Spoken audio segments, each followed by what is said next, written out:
Welcome, welcome, welcome, and thank you for being back. Welcome back, Street Shaman Podcast. To the Street Shaman Podcast. I am your host, Shamanic Poe, aka Poe and the Rockstar. Today I'm here with Athanasia. What I thought was a Athanasia because Google told me it's Athanasia, aka Shamanic Yoga. How you feeling, girl? How you been? I'm doing good. I'm glad to be here. It's good to be back. It's always nice to connect with you and your energy. It's always great to see what you're doing and what you're spreading, all the love and the people that you bring. It's really great work. So happy to be here. No doubt, no doubt. So how have you been though? What you been up to? I know it's been a few months since we actually talked. What you been doing in that time? Lots of stuff, but the main thing that's been coming up is I'm getting ready for a medicine retreat, a sacred plant medicine retreat. So it's coming up in September. I follow I'm sure with your shamanic background too. Uh, I follow the seasons, right? So coming up in September, the transition, at least here in the northern hemisphere, from summer going into fall, the autumn equinox. Yeah, so we're going to celebrate life, celebrate the earth and the medicines that she brings us, so that we can open up our consciousness, open up to an expanded state of awareness of what's going on in not only our lives, but as the collective, as the community comes together, and then on the macro level, really what's going on with our planet, what's going on with the world. So yeah, it's a big retreat coming up. So that's been really where my focus has been, and just spreading love, spreading love as No much as doubt, possible. no doubt. So what did you mean exactly about the autumn equinox? Like, do you feel like through every season there is some type of energy shift, Oh and yeah, there's things that we need to be aware of and ready for? What for kind? What are those things? So the big one, so summer season is connected to the element of fire, right? So we see this a lot with just going to the beach, right? It's hot, and it's, we want to get cooled down. So the water really helps counterbalance. It's the opposite nature of fire. So it helps us cool down. So summer season has that element of fire. The autumn equinox starts transitioning. This is when we see the leaves changing colors. We can see this in nature as it's happening, even in the harvest, right? This summer, there's a lot of food, there's an abundance of food growing, and then Right. all of a sudden things start changing. So we're harvesting, we're gathering up, essentially traditionally, before we had supermarkets and all this, you know, things at our fingertips, we had to prepare for winter, right? So that preparation was during fall, and yeah, so during fall season is when the element of air starts coming up. Sorry, there's like lots of stuff going on in my office right now, but um, It's all good. the air element is essentially the breath, right? Our breath, our, and this is when, at least here in California, I'm not sure how it is in other parts of the states or the world, but in Southern California, we start getting the Santa Ana winds typically during autumn, and the winds are coming up. You can see autumn; she's blowing her winds, and things shifting and changing. Even the leaves falling down, falling through the air, right? So, um, when you ask that question, yeah, things shift for sure, and so we Right. see the shift, especially during this time when we're preparing. And traditionally, every culture was preparing for winter, right? Because winter is when it's barren, when we're hibernating. Things, Right. the earth, she's sleeping, and that's when, illnesses would come, people would be hungry, right? And a cold is cold during winter. So Right. when we put on weight, right, we're in preparation during the harvest, we're eating, we're preparing, putting foods in jars, and curating the meat, so that we can have during winter time. We're we're disconnected from all of this. We're disconnected from nature, because I can just go to the supermarket and I can just get whatever I want, no matter what time of the year it is, and I don't have Right. to think about this at all. So um, sorry to cut you off. mhm. Do you think that that's kind of like why people have so much like seasonal depression, like coming into the end of fall, beginning of winter. There's a lot of friends of mine that they would say they go into a seasonal depression. And then like before, when I was younger, I didn't really even fucking notice it. I'm like, I don't notice this. Like, what are you talking about? Now, as I'm paying more attention to it, I'm like, yeah, when it comes into like fall or winter, I just, it's hard to get out the bed. It's hard. Like, I want to sleep. I want to just sleep. Like, it's cold. I find a nice little warm spot in the bed. I want to sleep. That's it. Don't tell me nothing. Right. But is that kind of like a thing that's like, we're Absolutely. supposed to be sleeping, maybe? We're supposed to be resting. We're supposed to like make sure we stock up on the food, like in Yeah. past times to stock up on the food. And then now it's time to chill. We got our food. It's gonna be hard to hunt. We probably die if we went out there to hunt, like in this cold weather, cold climate. So we just need to just relax and get the food that we already have here, eat that, and then once it gets cold, like nicer out, then we is that like a thing? Do you think that's like a thing? Absolutely. One of my teachers, I still study with her. She has this beautiful metaphor imagery. So she tells you, think about the seasons as if they're doing a performance. They're on a stage, right? So summer, the fire element is out there doing its little dance spiel thingy. It's like, ooh, ooh, ooh, look at me. And once we start getting close to the fall equinox, right? So that first couple weeks of September, second, third week of September, right before that transition, you see the air element on the side of the stage, right? And she's warming up. She's like, "Oh yeah, I'm about to, me, she's getting ready." And Right. summer, fall, your fire is like, "Oh shit, no." So it's trying to hold on. Sorry, I forgot to turn this off. So hold on to the center stage, and it's like, no, I want. So then she's starting to come onto stage and pushing him off, and it's like this weird little battle. So before that depression and that seasonal change happens, there's a little bit of angst, right? A little like uncomfortability. And then you see if you ever saw the cartoons when they had the hook thing, gets the pulls the Right, pull the hook out so you can get him off the damn stage. Get off the damn stage. Yeah. Yeah, not your turn anymore. So, and then Air, she's like, yeah. And then we're like, wait, what? We were just in fire and now we're in air. So it's absolutely causes psycho-spiritual angst, right? And it depending on, so kind of side, going on a little side tangent with Ayurveda, right? With yoga, her sister science is called Ayurveda, which is the science of life. So yoga is a physical asana. We're doing movement, we're doing breath work, we're meditating. There's philosophy to yoga too that we should be practicing in our daily life. And Ayurveda, the sister science, which is very much, they walk hand in hand together. From the Ayurvedic perspective, we all have different compositions of the elements in our mind-body constitution. So depending on what they're called doshas. So depending on what dosha each individual person has, during the seasonal changes, my response to that angst may be very different than your response to that seasonal change. So we could, call it seasonal depression. So somebody who has more of the earth and water element may be more inclined to depressive state. Somebody more inclined to the air element, right? When air is coming in during fall, the air and ether element, they may be like, oh yeah, it's fall, I'm gonna go get my pumpkin latte. They're feeling it. They're like, ooh, this feels good. So it's individualized, but there's a system to this. There's an organization that we see in nature and that we see in ourselves. Okay, so that makes sense. So you're saying basically if you were like born, let me try to like dumb it down what you said there. If you were like born in spring and summer, when fall and winter comes, like me, I was born in the spring, I'm a May baby.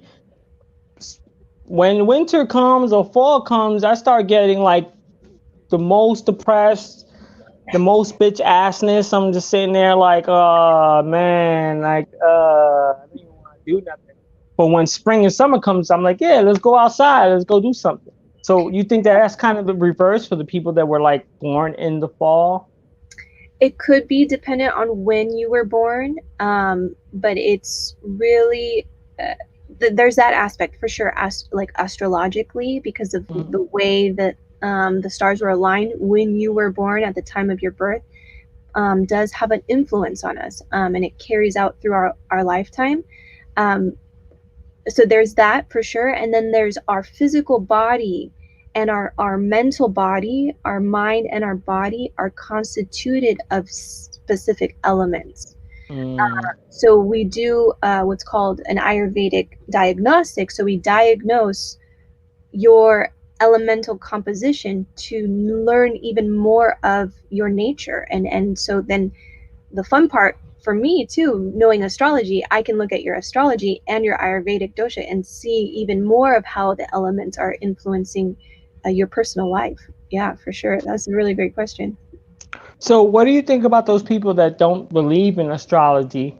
Because a lot of people are just taking whatever like the horoscopes tell you, and it's like, this is life. The horoscope told me this shit. I'm supposed to be getting a big fucking bag today. I'm supposed to get all this money today. Horoscope told me I'm making money. What the hell? Right. But like, obviously it's deeper than that. I always felt there was some type of connection, because I can tell by the people that I would connect with and the people I wouldn't connect with. I wouldn't be thinking like, what's your sign? All right, we're going to be best friends now. No, it'd just be like, we're living our life. And then like down the line, I'm like, you were born in January? I don't think I've got cool with anybody that was born in January. I might have gotten fake cool with them, but like real cool, like shit like that. You think that that's kind of a thing? Like people are just saying that it's fake because they're not really taking the time to look into it, or what? What do you think it is? So yeah, with if you're just looking in the newspaper and you're like, oh, there's my horoscope and I'm supposed to come up on some money today, and then nothing happens, you're like, what the fuck? This is the thing with astrology. We have all of the zodiac signs in our chart. So you're born May what? May 8th. Okay, so you're Taurus. Yeah. Right? So you're reading Taurus, and it's talking, let's just say the whole horoscope is talking about money. So every zodiac sign is talking something about generally money. Aries is going to lose money. Taurus is going to make money. Scorpio doesn't even know what the hell they're doing with money. I'm just generalizing. I don't know, but I'm just making an example, right? But the area of money is actually influenced by the planet Jupiter. It's our career, it's our wealth. And depending on in your chart where Jupiter is, Jupiter may be in Pisces. So in that respect, in that horoscope, you'd actually benefit more from reading the Pisces part, because it's talking about the area of career where your Jupiter is. So it's a very, when we go through astrology and learn even more the depths of it, it makes more sense for sure. And then this is a pretty cool fact about astrology and cosmology, because where yoga and Ayurveda come from is cosmology, and the shamanic path is very much interested in the energy that combines us all, right? Unity consciousness. The trees breathing in the same air that I'm breathing in, the snail, walking the path right in front of me. It's looking at everything as life, and the universe as life as well. So with my background with being Greek, right, a lot of the words have Greek foundation. So astrology, astro means star. Star is light. Light is love. Love is God, if you will, if you want to take it that way. Logos means word. So if I break down astro, meaning star, light, love, God, logos, word, God's word. It gets really, really deep when we look into these ancient mysteries, and a really cool person that if you're ever interested in looking up some of his work, and is oh my gosh, I'm forgetting his name right now. Uh-oh. It'll come. Uh-oh. It'll come. It's, It'll come. it's Shoot. okay. But It's it's okay. he breaks it down a lot, and really the interconnection between physics, astrology, science, with everything else that we're taught in school, and the relevance of learning about astrology and learning about just what's going on in the cosmos, because it's the macrocosm to our microcosm. We are the microcosm, and that's the macrocosm. So when we are living in harmony, this is the shamanic path, right? Living in harmony with nature. Nature is the microcosm of the cosmos. So we're living in harmony ultimately with the universe. Right. And hold on. So what you're saying basically is like the macrocosm, which is like the bigger stuff, and then a microcosm, which is like the smallest shit. Mm-hmm. We're the little things. We're the little things in the world. Us, little animals, little creatures. Yeah, we're part of the little things, right? Oh, totally. And we tend to forget that from time to time. We just think that, oh, the world's about me. Yeah. It's like, nah, bro. There's like a bunch of things going on behind you, above you, but in front of you, you're not even seeing it. You probably don't even have the whole scope on things, right? Right. So how do you feel about the weight of, like, do you feel like the weight of the world on your shoulders with all this extra, like, shamanic, like there's all these different people that are practicing shamanism, practicing yoga, like, does that make you feel like it's oversaturated in any kind of way? Oh no, not at all.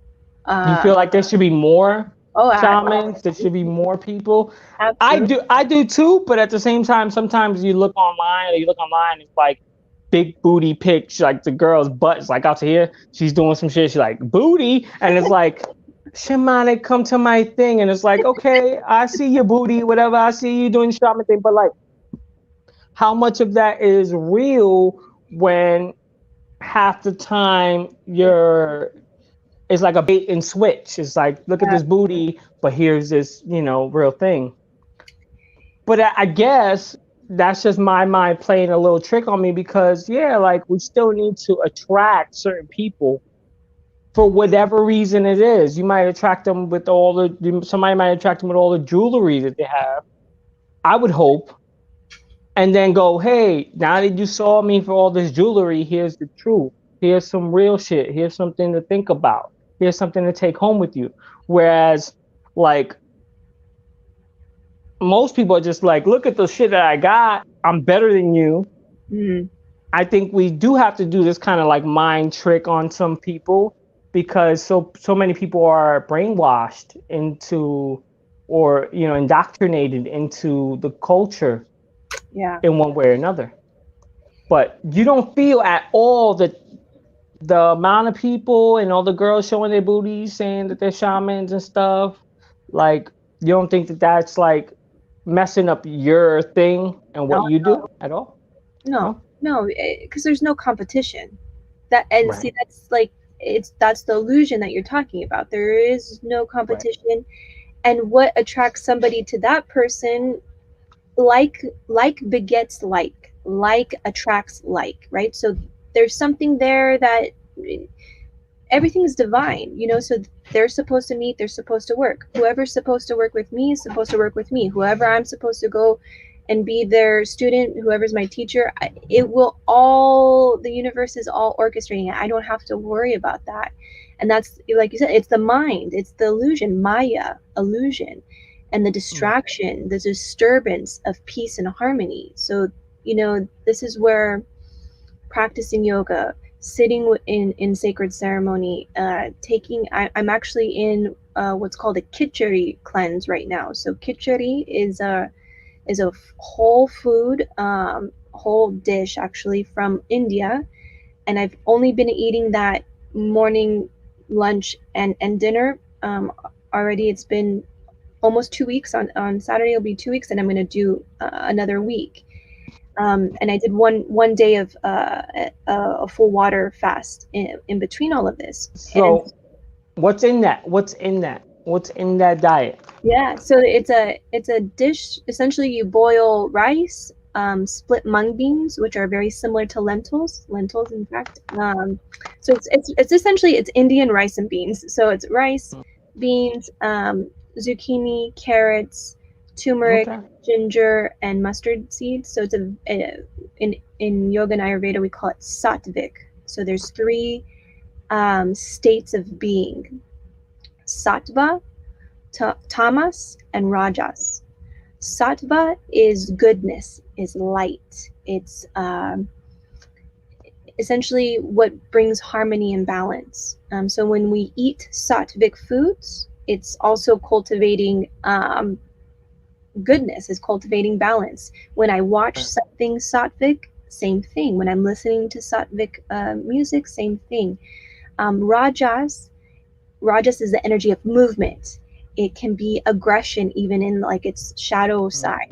It's like moving, because we need movement, right? We need to move. We need to have that rajas. But if I'm excessively moving, like that's going to create an imbalance, right? So I need to use something that will bring me back into balance. The third state of being is called tamas, which is inertia.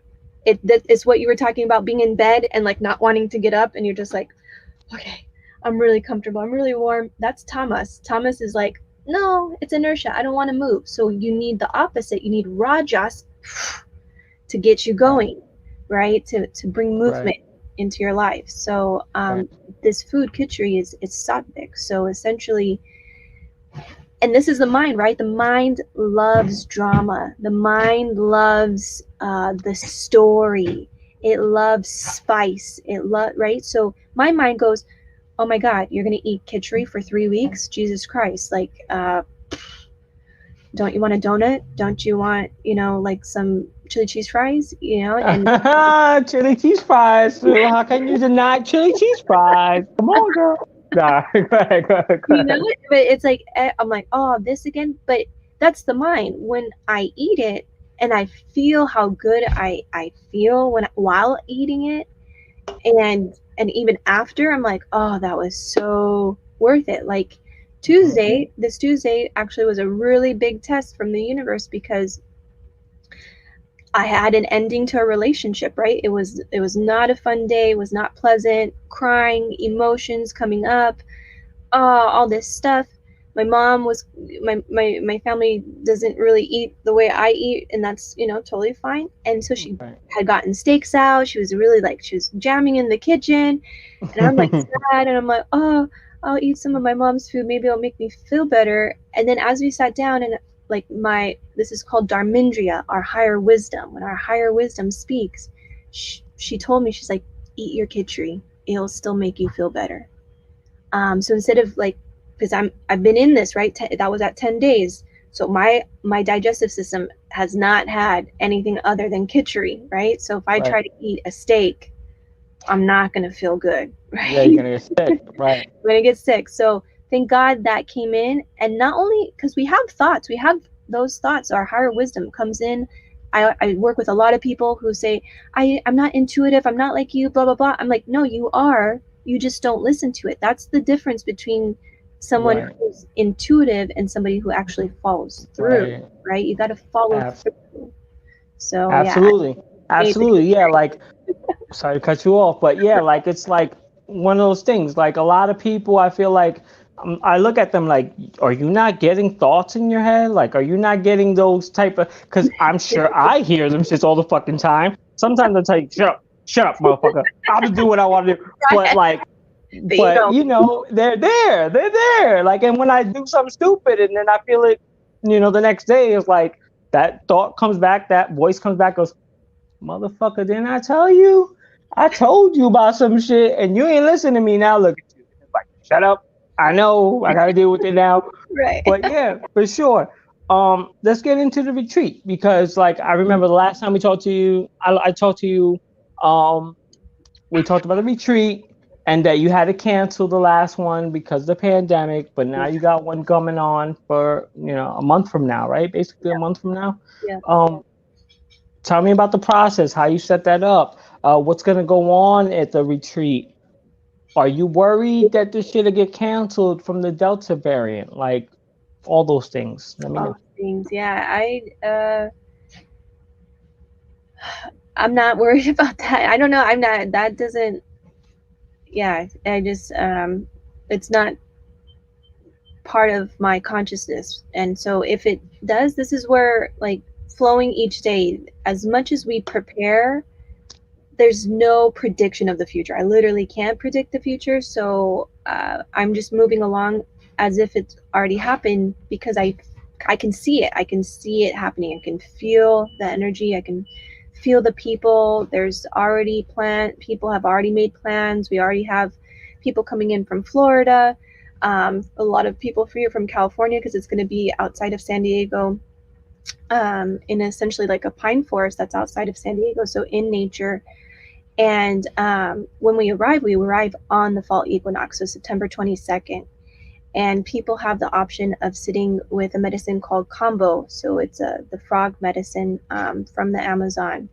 And it's a very purgative process. It's the poison, essentially, the venom from the frog. The shamans there scrape it off. It's a very sacred process. If you ever get a chance to witness how they extract the medicine, it's really special. It's very sacred. Right. I definitely want to do that frog drug. It's a drug. No, but I definitely do. Like, you're talking about like 5-MeO DMT, but from a frog, right? Is that what you're talking about? No. No? So 5-MeO Something DMT different? from a toad. It's from a toad. Oh, sorry, toad and frog. Sorry. Yeah, it's Different okay. things. It's okay. No, but the animal. that's what I thought. As soon as I thought about what you were saying, I'm like, wait a minute. Didn't Mike Tyson take something like that with the frog, the DMT? So what exactly? I mean, from the toad, but what exactly is the thing from the frog, and how would that be different from like a DMT, LSD trip? Yeah, mushroom trip. It's a great. Yeah. So the venom from I forget the scientific name, but it's Kambo, or some tribes call it Sapo in the Amazon. It's literally the venom that it excretes out of its skin. It has no known natural predators because of this venom, how strong it is, how potent it is. So the story goes, or at least one of the stories that I've heard from the shamans that I've worked with, that the shamans there in the tribes, the people were getting sick, and they went into nature. They went into the forest to ask for the medicine, and they were shown to the process of extracting from the skin from the frog. They scrape it off, and because it's legal, like literally lethal, if you ingest it, we would die if we ingest it. You make small burn marks on your skin. So like if you see some of the dots, I don't know if you can see them. There's dots here on my chest here. I have some here. Wait, can you see? I don't even know. I don't know. Anyways, can't see him. Can't see it. The camera, not filter, but the lighting, it made it look real smooth. It made it look no, but you had something on there. You have something on there. So what does it do? What does it actually do? How does it take you? Like what trip does it take you on? So it's not psychoactive. There's some research done that is showing that there are some compounds in there very similar to oxycodone, I believe. I don't quote me on that. There's just very little research. Hopefully they can study more of it, but it goes straight into your lymphatic system. So you burn yourself, or a practitioner burns you just lightly on your skin. So it's kind of like a rug burn, you're not really bleeding. It's just like a little bit of opening there. They call it the door, so that the medicine can enter into the door. And it goes into your lymphatic system, goes into your bloodstream, goes into your liver and your kidneys, and it starts kicking out toxins. It pumps it into the stomach. So then you as long as you have enough liquids in your digestive system, in your stomach, it starts purgating. It starts coming out one way or the other. You start essentially bringing out bile. So either you shit yourself or you throw up, right? Or both. I've been or both, or at the same time, like blah blah. But so the idea of this is like getting out these toxins, because a lot of us like that we don't realize we're dealing in we're living in a society where we're buying fast food, even when we think it's not necessarily fast food, we end up buying fast food. We end up buying extra processed stuff. So you're saying that it basically kind of like purges you from all the toxins that are in your body, right? Absolutely. Yep. I've Okay. seen I've seen people heal gangrene. I've known somebody who's healed colon cancer. Another woman had diabetes, was really working with her diabetes. Just, I mean, I've witnessed some amazing healing from this specific medicine, and then my own healing with it. I've sat, gosh, probably about 40 times in the last 4 years with it, and it's amazing. Like, I came to the medicine because of my alcohol use, and I, even 2 years after not even putting any alcohol in my body, one time, like a couple times, I could taste the alcohol that was coming out of my body. So Mm. how calcified it was in my liver, in my kidneys. And I was like, oh my, like it was coming out. I was like, and that's, our body holds on to stuff, like just Absolutely. amazing. And so, just to cleanse ourselves, to get that stuff out. It's not a fun process. It's not like a DMT trip where you're like, woo, this is fun. It is work. It is very much work. There have been times, because it decalcifies your pineal gland as well. So I have had that like little bit of lucidity while with it, which has been nice, but it's not like super lights, camera, action, psychedelic trip. Right. It's a powerful cleanser is essentially what it is. So That sounds good. That sounds good. I think I need one of those. I might need one of those, maybe two of those. I might need two of those, like one after the other. No, but so no psychedelics on this retreat. What else is so going on in this retreat? that's the first part. That's the initial, if people want to cleanse before, because working with psychedelic medicine, you call drug, I call medicine. This is semantics, right?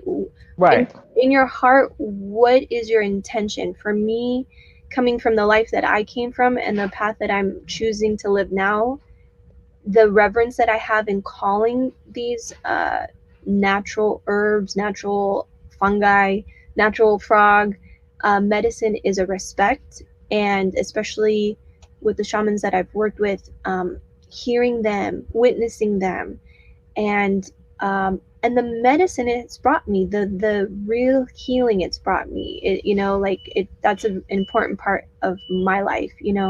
So Absolutely. with combo, it cleanses it out, so that way we can sit with psilocybin, with mushrooms that night. Oh, so there will be mushrooms at this retreat. There will be, yes. Okay. Yes. You should have told me that a few months ago. I'd have made the trip. Like, there's mushrooms at no, I'm just playing. But no, seriously. So there's gonna be some mushrooms. Are you gonna do like a microdosing? And the only reason why I asked is because I watched I actually been watching a show on Hulu right now. It's a brand new show. It comes from a book. It's like based on a book. It's called Perfect Strangers or something like that. It has starring Nicole Kidman as like the shaman, the shamanic person. But it's a retreat, and she starts microdosing people, and everybody's like started losing their shit, but in a good way, because they get to like, I'm watching them like lose their shit. I'm on episode 4 now, but it's like watching them lose their shit, but at the same time, you can see that they're like purging all those bad energies, all those bad things in their life, and I'm like, this is good. We can't wait for next week. But because it's like, it's real shit. Like, we all deal with things that we probably need to like just let go of, and the psychedelics help you let things go and then see things in a different perspective. And I feel like a lot of people aren't seeing that because they do psychedelics in a different setting.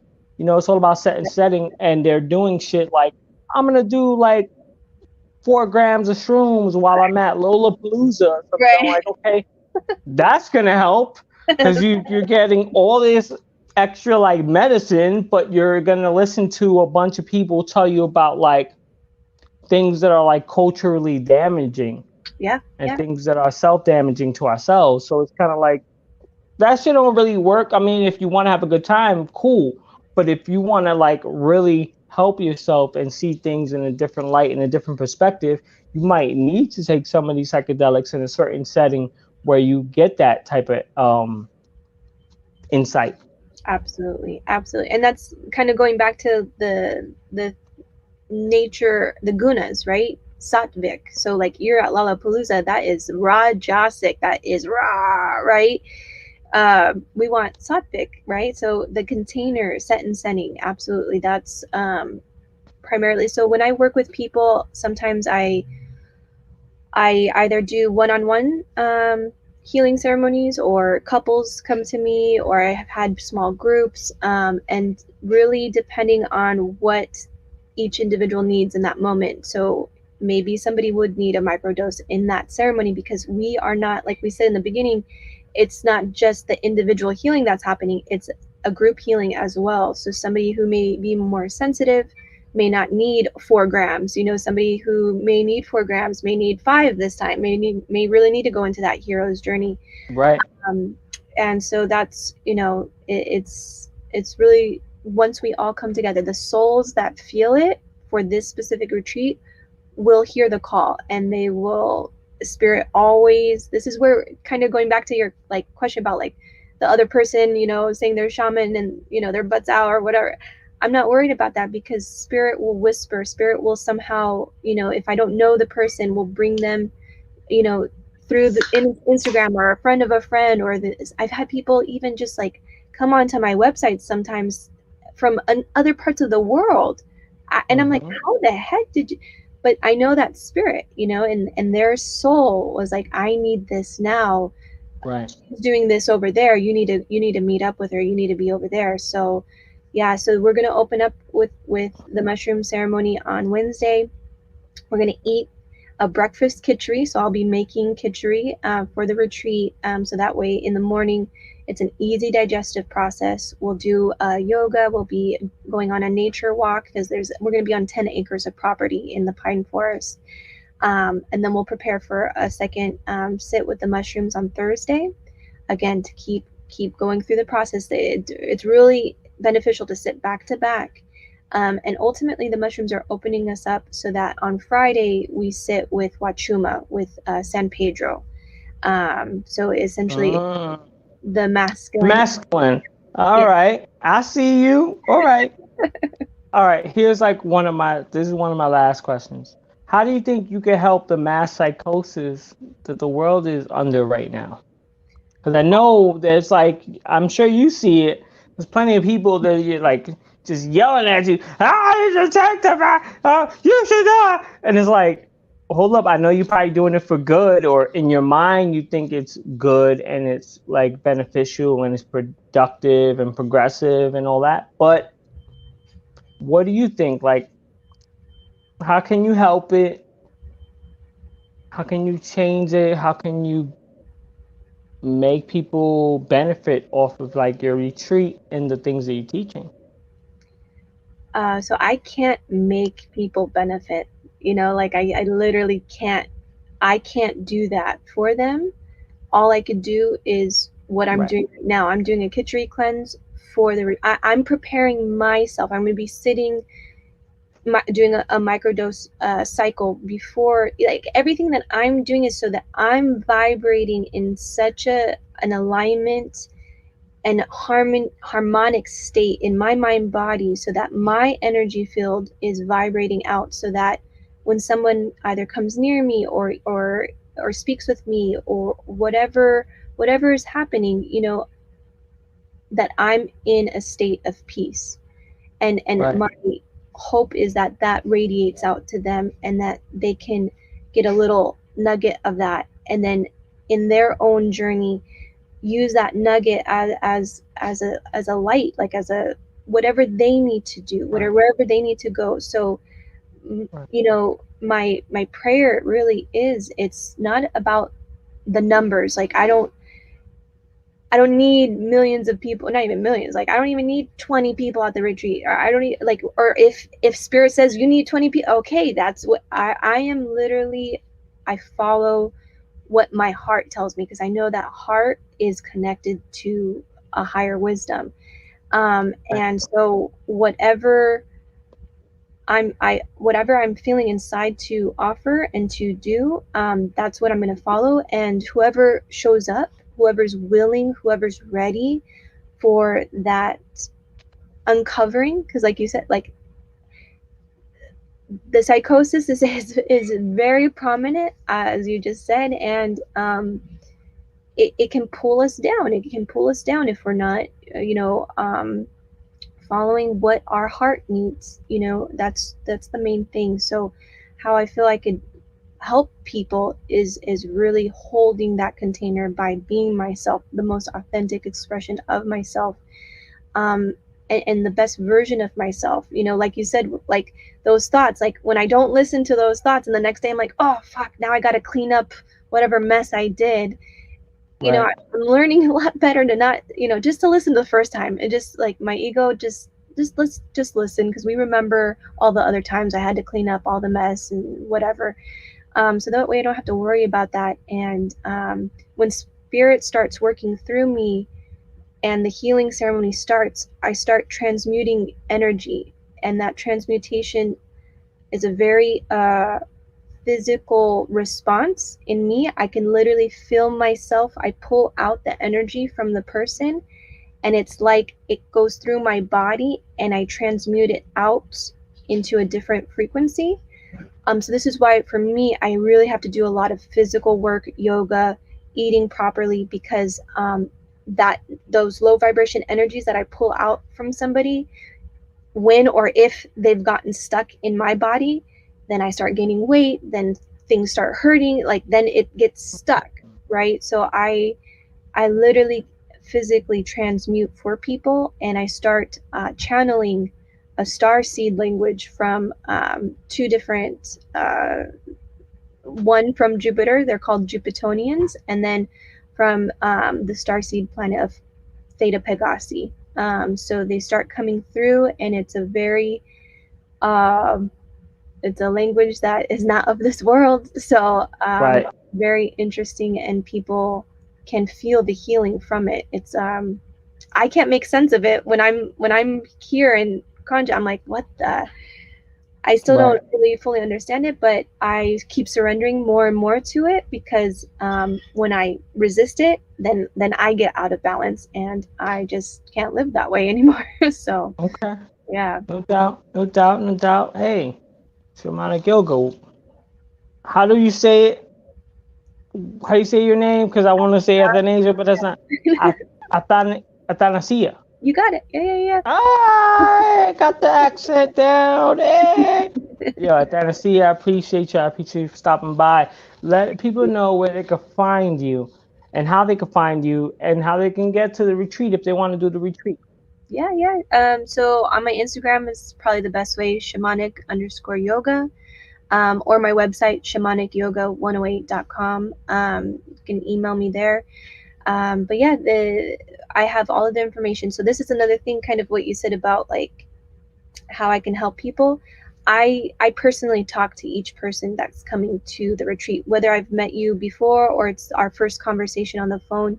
That way I and we can really connect and see what's going on for you, because it may not be the retreat. Maybe the conscious is like, yeah, I really want to do this, and then when we get into it, we're like, oh, maybe this isn't the right one, or maybe not now, or maybe whatever. So I have personal contact with each person. So if you're interested, definitely reach out to me on Instagram, and we can connect and have a conversation. No doubt. Yeah. Shamanic Yoga. I'm gonna fuck it up. Anthony. Well, I can't fucking say it for me, so I can. You're thinking about too much. Athanasia. I'm thinking too much about it. I'm trying not to fuck it up, and I know I'm bad with names and shit. I don't know why, but I'm terrible with names. Athanasia. I can't fuck it up again. Athanasia. I'm gonna say it 400 times so I get it right, people. Thank you for your time and attention, people. Thank you for everybody in the chat that came through, showed me some love and shit. Showed Athanasia some love, or how I would say it in the super white American way, Athanasia. Yeah. Athanasia. That's how Google told me. Athanasia. I'm like, how do you say this again? All right, I'm sorry. All right, y'all take care. Y'all have a good time. Oh shit, I fucked up that whole shit. My shit got fucked up. Hold on. Am I still here? I'm still here. All right. All right, cool. Because I pressed the button or something happened and moved away. All right. Thank you for your time and attention, people. Appreciate y'all. Love y'all. Hit me up. Hit me up on Instagram. Hit up Shamanic Yoga on Instagram. Make sure you follow her. Make sure you check out the retreat if you're down to go.